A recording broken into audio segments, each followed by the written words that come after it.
بسم اللہ الرحمن الرحیم۔ السلام علیکم ناظرین۔ وزیر اعظم عمران خان کے بلین ٹری سونامی کے حوالے سے ساہیوال میں خواتین کی جانب سے ایک انتہائی شاندار اور پروقار تقریب کا انعقاد کیا گیا۔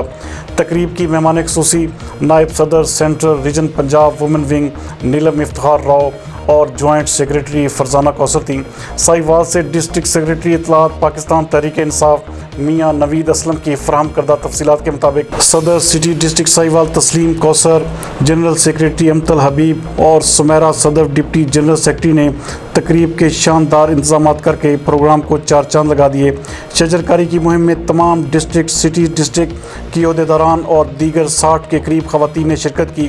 اس موقع پر تمام خواتین نے پودے بھی لگائے، جبکہ تقریب سے خطاب کرتے ہوئے صدر سٹی ڈسٹرکٹ ساہیوال تسلیم کوثر، سائقہ نیلم صدر ڈسٹرکٹ ساہیوال اور نیلم افتخارراؤ نائب صدر سینٹرل ریجن پنجاب کا کہنا تھا کہ وزیر اعظم عمران خان کی شجرکاری مہم انتہائی اہمیت کی حامل ہے۔ اس موقع پر انہوں نے شجرکاری کی اہمیت اور اس کی افادیت پر تفصیلی گفتگو بھی کی، جبکہ اس پروگرام میں district secretary information Pakistan Tehreek Insaf Sahiwal Mian Naveed Aslam, tehsil secretary good governance Furqan Tarar, city district secretary information Rizwan Qureshi, district finance secretary Javed Bajwa اور پاکستان تحریک انصاف کے سینئر رہنما ڈاکٹر بشارت بھی موجود تھے۔